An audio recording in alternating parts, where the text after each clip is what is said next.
Hello, my name is Angel Yuswono from LSPR's Communications major with a NIM of 2412-1070-067 from Batch 7B.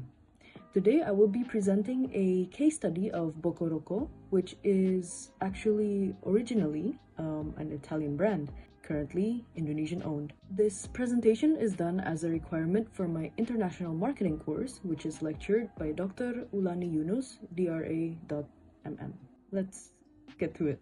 In this presentation, I will cover 4 main points: the recommended STP strategy, followed by the most suitable global marketing mix, the ethical considerations of the brand name, and also a visual summary of my recommendations. And as required, it will be in 2 slides. First, let's understand quickly what STP is. STP stands for segmentation, targeting, and positioning. Segmentation is dividing the market into distinct groups of buyers. Targeting is choosing which of those groups we want to serve or cater to. And positioning is a clear and desirable place or position where we want the brand to be in the customer's mind. Now, in international marketing, the STP must account for differences across countries or borders. For Bocorocco itself, the most appropriate international STP strategy, in my opinion, would be the global segment with differentiated targeting and a premium positioning. Now, what is that?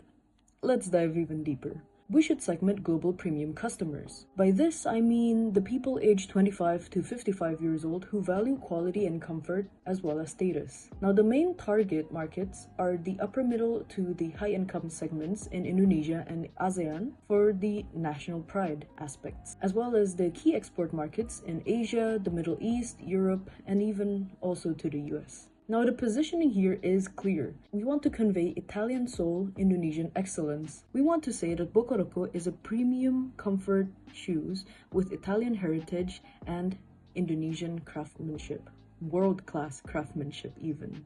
As for the marketing mix, I recommend a globalization strategy.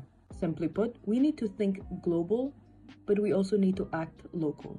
Now, since we know what the 4P stands for, let's just get right to it. For the product, we need to standardize the core design, the comfort technology, and also the quality to maintain the Italian philosophy. We can use premium pricing globally, but we have to make it slightly more competitive thanks to the local production, which is in Indonesia. As for the place, we need to be selective about it. We need to find high-end retailers, or we can even go ahead to choose some e-commerce. As for the promotion, we need to adapt the messaging with a powerful storytelling. We need to say that this is from Tangerang to the world. Now, this hybrid approach would allow Bocorocco to keep a strong brand consistency while adapting to different market realities. Now, regarding the ethical question, is it acceptable for Bocorocco to continue to use the brand name with obviously Italian connotations, even though it is fully Indonesian owned? Well, for me, the answer is an astounding yes. It is ethically acceptable provided that they are transparent, or in other words, there are some things that we need to tread carefully on, in a way. And what are these conditions, you might ask? Well, since the brand license was legally acquired, we have no problem there. Many famous brands have changed ownership across borders. Famous ones would be Volvo and Jaguar. What matters here is honesty. Bocorocco should proudly tell its story of Indonesian ownership and excellence instead of hiding it. This would create a powerful narrative of reverse globalization and empowers the local industry to rise up to the challenge. Oh, and one thing that I forgot to mention, which is actually quite important, is that Bocorocco should avoid false claims such as that they are made in Italy when they are actually made and produced in Indonesia. That is the only potential issue that I can think of when it comes to the marketing. They should avoid deceptive advertising.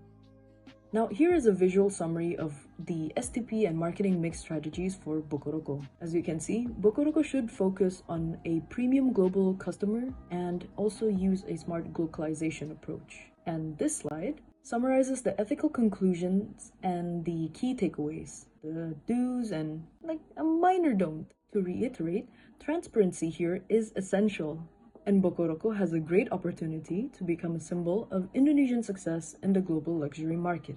Now, to conclude everything said in this presentation, Bocorocco represents the new reality of international business, where quality and ownership can transcend borders. By applying the right STP, adopting localization, and communicating it transparently, Bocorocco can successfully reposition itself as a premium global brand. So, TLDR, the study case actually shows how Indonesian companies can move up the value chain from just manufacturers to global brand owners.